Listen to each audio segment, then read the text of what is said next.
The operating room was a high-pressure vacuum. Every breath was filtered. Every movement was calculated. Chief Surgeon Dr. Julian Vane was in his element, fast, decisive, and terrifyingly efficient. At the center of the chaos, a complex neurosurgery hung in the balance for a young father. In the background, Elena Ward, the scrub nurse, moved like a shadow, silent, invisible, but perfectly in sync. Then, a dangerous shortcut was taken to save mere minutes. Elena spoke once, soft and ignored. But when she spoke the second time, the entire room stopped breathing. The silent nurse was about to cross the line to save a precious soul. Elena Ward was 32 years old, but in the sterile, white-tiled corridors of St. Jude's Hospital, she often felt like a ghost in the machine. She was a scrub nurse, the silent engine of the operating room. In a world dominated by surgeons with God complexes and high-stakes medical drama, Elena was the quiet constant. She was the one who had the scalpel in the surgeon's hand before they even realized they needed it. She was the one who knew the rhythm of the room better than the person leading it. The air in the OR always smelled of a sharp mix of ozone and surgical scrub. It was a scent that usually calmed Elena, but today it felt heavy, oppressive. Her colleagues called her the Shadow. She didn't participate in the cafeteria gossip about who was dating which resident. She didn't complain about the grueling 12-hour shifts that frequently stretched into 16-hour nightmares. She just worked. In the eyes of the hospital hierarchy, she was reliable. But to someone like Dr. Julian Vane, the chief surgeon, she was just another interchangeable face in a blue surgical mask. A biological tool to be used, not a sentient person to be consulted. Julian Vane was a legend in the field of neurosurgery, and he carried that reputation like a double-edged sword. He walked through the hospital like he owned the oxygen everyone else was breathing. He was brilliant, he was fast, and he was incredibly unforgiving of anything less than perfection. In his operating room, there was only one voice that mattered, his. He expected absolute precision, and he expected total submissive silence from his staff. To him, a nurse was an assistant, an extension of his own fingers, nothing more than a living instrument that didn't require maintenance. Elena understood the hierarchy better than anyone. She respected the rank because the rank was supposed to represent years of expertise and sacrifice, but she also understood the medicine behind the curtain. Before she became a scrub nurse, she had spent years in the intensive care unit, watching patients fight for every breath, and in specialized research labs studying the very tumors Vane now cut away. She had a mind that saw patterns in the chaos. She didn't speak often because she didn't feel the need to fill the air with empty noise. She spoke only when it mattered, only when the truth was more important than the ego in the room. Today's case was a high-profile brain surgery. The patient was a 34-year-old father of two named Mark, with a deep-seated tumor pressing against his brainstem. The stakes were as high as the ceiling lights. The room was filled with residents, wide-eyed medical students, and senior staff, all watching the master at work. Julian was moving with his usual lightning speed. He was pushing the team. He was pushing the limits of human physiology. Elena stood by the surgical tray, her eyes focused intently on the microscopic field projected on the monitors. She watched Julian's hands. She watched the flickering monitors. She watched the ticking clock on the wall. There was a specific, heavy tension in the air today that went beyond the medical risks. Julian was behind schedule.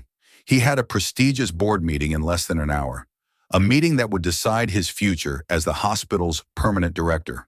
He was cutting corners on the preparation steps to save precious minutes. "Suction!" Julian barked, his voice muffled by the mask but sharp as a newly honed blade. Elena provided it instantly, her hand moving before he even finished the word. She saw the way his fingers were trembling slightly, a subtle sign of caffeine-induced exhaustion he was trying to hide with outward aggression.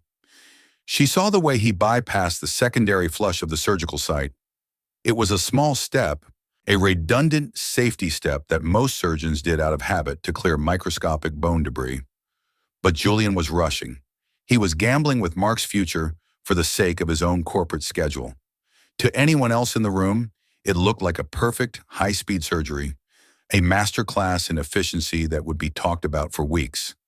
But to Elena, it looked like a slow-motion disaster waiting to be closed up inside a skull. She stayed silent, her heart rate steady under her scrubs. She knew that challenging a man like Vane was professional suicide. He had fired nurses for simply asking a question during a procedure. But she also knew that a mistake in this room meant a life ended in another. She waited. She observed. And she prepared for the moment when the silence would have to break, no matter the cost to her paycheck or her career. If you think quiet professionals are often underestimated, comment. That is unfair. The surgery had reached the critical phase, the point of no return near the delicate nerve clusters of the brainstem. Julian Vane was deep within the neural pathways, his focus laser sharp, but his pace increasingly frantic. He was a man obsessed with his own efficiency metrics. He wanted this case finished before the clock hit the top of the hour. But in neurosurgery, speed and perfection are often bitter, deadly enemies. Bipolar forceps, Julian snapped, his eyes never leaving the binocular lenses of the microscope. Elena handed them over with clinical precision, but her eyes were locked on the intracranial pressure monitor. The numbers were fluctuating. It was subtle at first, a minor ripple in the data that a nervous resident might interpret as normal surgical trauma. But Elena's clinical instincts were screaming. She had seen this specific pattern before, just before a major vascular collapse in the ECU. She noticed that Julian was preparing to close a small arterial branch before confirming the distal blood flow. It was a shortcut, a way to save 10 minutes on a 6-hour procedure. In a standard case, it might work 9 times out of 10, but on this patient, with this specific anatomy and the pressure she was seeing, it was a reckless gamble. "Doctor," Elena said softly, her voice barely a whisper through her mask, intended for his ears only to avoid embarrassment. "The distal flow, we might need to recheck the pressure before you clip that branch permanently." Julian didn't even blink. He didn't look up from the field. "Don't tell me how to do my job, Nurse Ward. Just keep the instruments coming and keep your mouth shut. I don't pay you for your medical opinion." The room went cold. The residents exchanged nervous, side-eyed glances, their eyes darting between the monitors and the floor. No one talked back to the chief, especially not a scrub nurse who was supposed to be invisible. Elena took a deep breath, feeling the heat of the public rejection, but she didn't let it cloud her judgment. She went back to her rhythm, hand, take, clean, prep. But the monitor didn't lie. The pressure was still erratic, a jagged heartbeat of warning on the green screen. Julian was now moving to the final stage of the tumor resection. He was crossing the line of safety. He was ignoring the mandatory safety protocol that required a full 10-minute observation period of the surgical bed before closing the skull. He wanted to be out of the room. He wanted to be at his board meeting. He wanted another record-breaking surgery time on his permanent record. "Irrigation," he commanded, his hand reaching out blindly, expectant. Elena provided the saline, but she stayed her hand on the next instrument he would need, the bone wax and the final closure kit.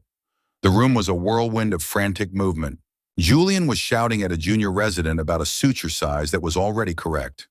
He was complaining about the overhead lighting. He was creating a storm of noise to drown out the reality of the risks he was taking. "Scalpel for the closure," Julian said, his hand outstretched, palm up, waiting impatiently. Elena didn't move. The silence that followed was heavy. It was physical.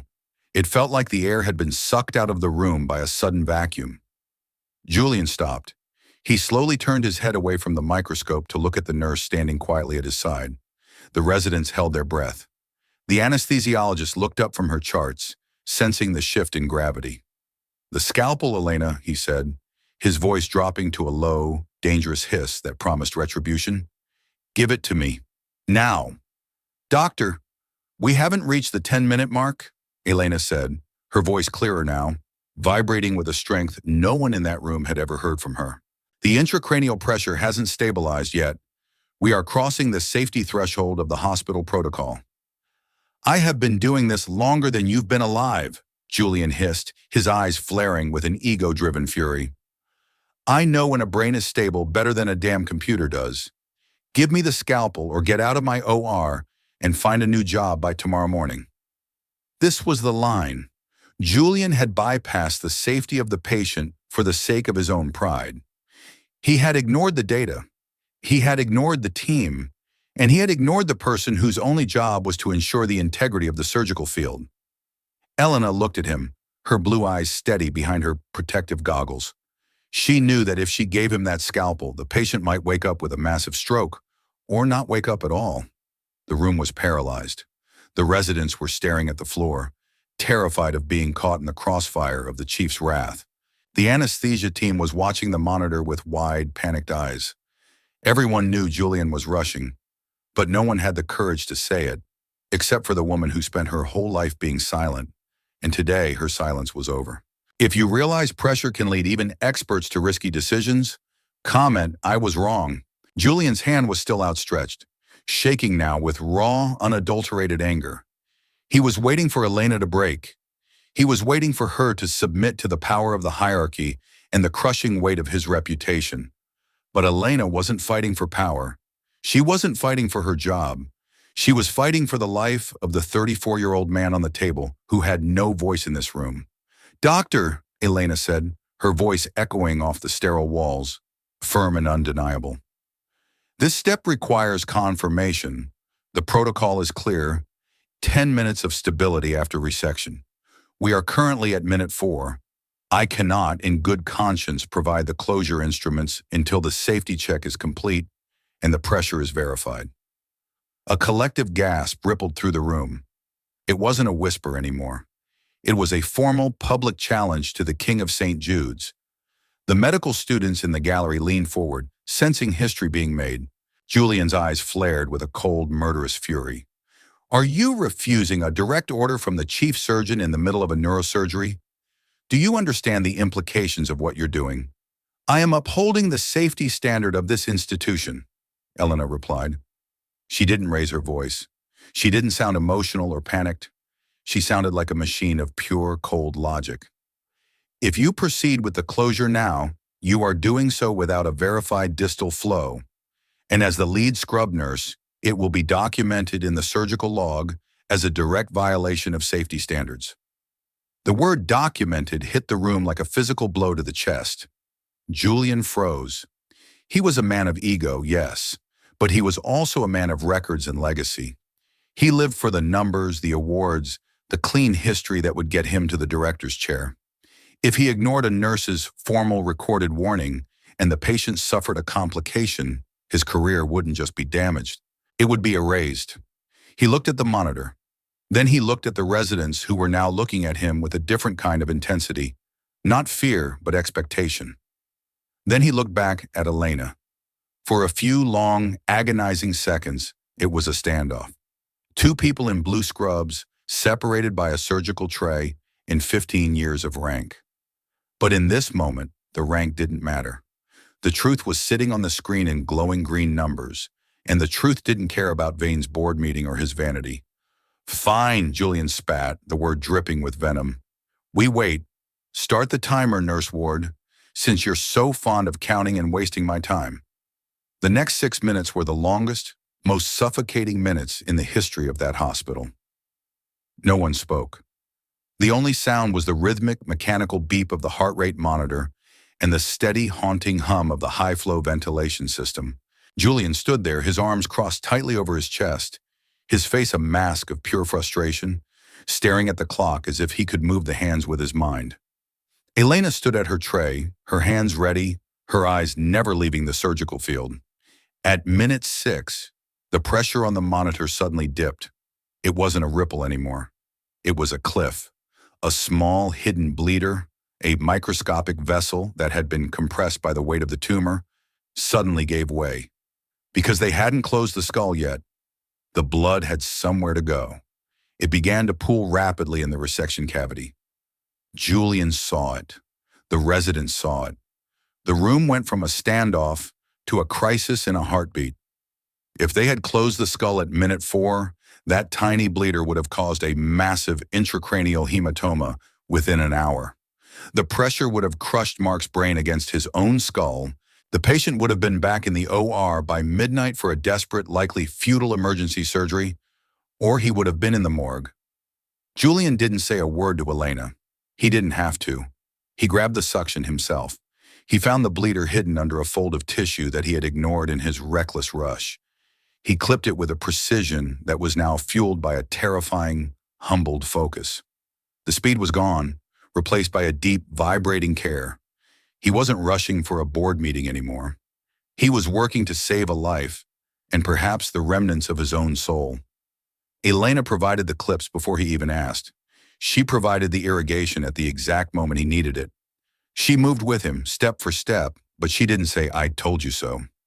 She didn't look at the residents with a smug smile. She just went back to being the shadow, the silent support that made the medical miracle possible. The surgery continued for another 90 minutes. They did the full 10-minute check again, twice. They verified every flow with a Doppler. They closed the skull with the meticulous care of a master jeweler working on a priceless diamond. When Julian finally stepped back from the table, his gown was soaked through with sweat. He looked like a man who had just walked through a forest fire and barely made it out the other side. He looked at Elena. She was already cleaning the microscopic instruments. She was already prepping the room for the patient's transition to the recovery ward. "Check the distal flow one last time," Julian ordered, his voice much quieter now. Barely a rasp. The resident confirmed it with a trembling voice. "Flow is perfect, doctor. Pressure is rock solid. The patient is stable." Julian nodded once, a sharp, jerky movement. He turned and walked out of the OR without another word to anyone.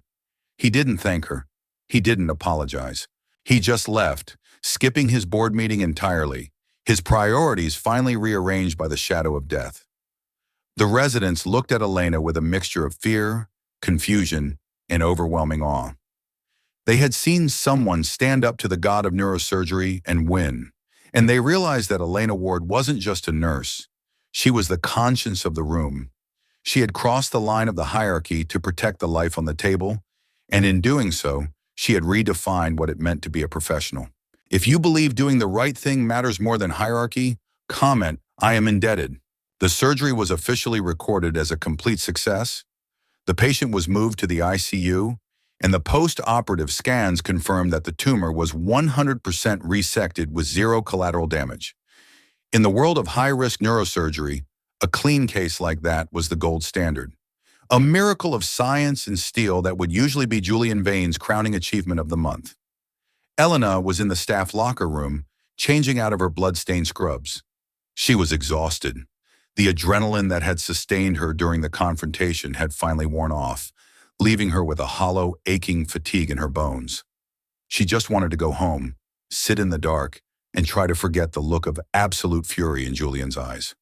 She was already mentally preparing her resume, certain that by morning she would be barred from the surgical floor forever. The heavy metal door creaked open. Julian Vane walked in. He had changed into his expensive street clothes, a tailored suit that usually projected power, but he still looked weary. The sharp, arrogant edge he usually wore was blunted by the events of the day. He looked human for the first time in years. He stopped a few feet away from her. The locker room was quiet, the hum of the old air conditioning unit the only sound between them. "You were right," he said. It wasn't a grand apology. It wasn't a formal speech with an audience or cameras. It was 3 words spoken in a low, tired voice. But from a man like Julian Vane, they were worth more than 1,000 medals or a hospital directorship. "I was rushing," he continued, looking at his own hands as if seeing them for the first time. "I had the board meeting on my mind. I had my own legacy on my mind. I forgot the first rule of the knife, that the most important person in that room isn't the one holding the instrument.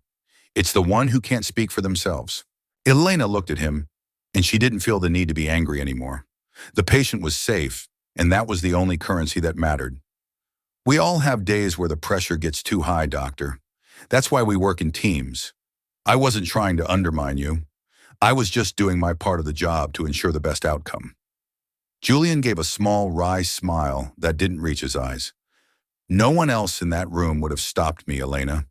Not the residents, not the senior staff. They were all too afraid of the hierarchy or too focused on their own advancement. They would have let that patient bleed out or suffer a stroke just to keep me happy and keep their own career safe. "I don't work to keep you happy, sir," Elena said, pulling on her jacket and locking her locker. "I work to keep the heart beating. Everything else is just background noise." Julian nodded slowly. He understood now. He saw that Elena's silence over the years hadn't been a sign of weakness or a lack of knowledge. It was a sign of absolute, egoless focus. She didn't need the spotlight because she was the one holding the flashlight for everyone else to see. "Tomorrow's case is at 7 o'clock, Julian said, turning toward the door, his posture returning to its usual professional rigidity, but without the bite. "It's a complex spinal reconstruction. I want you on my primary team. Permanent. I've already informed the nursing supervisor that I won't operate without you." "I'll be there, doctor," Elena replied. As Julian left, Elena felt a quiet, profound sense of peace wash over her. She hadn't sought the confrontation, but she hadn't shied away from it when the truth was at stake. She had earned something that most people in that hospital would never have: the genuine, hard-won respect of a man who thought he was a god. Respect didn't come from a title on a door or a loud voice in a hallway. It came from the truth. It came from the courage to stand by that truth when the whole world was trying to rush past it for a board meeting. Elena Ward was still the silent nurse, but from that day on, whenever she spoke, the entire hospital stopped to listen, because they knew her words were backed by the weight of a life saved and a reputation humbled. If you believe respect should come from truth, not status, comment, "I will live kindly." In the high-pressure environments of our lives, whether it's an operating room, a corporate boardroom, or a family crisis, we are often tempted to follow the loudest voice in the room. We are tempted to prioritize speed over safety and status over the hard, uncomfortable truth. We assume that the person at the top of the hierarchy is always right, simply because they have the title and the power. But the story of Elena Ward reminds us that the real strength of any system isn't in its leader alone.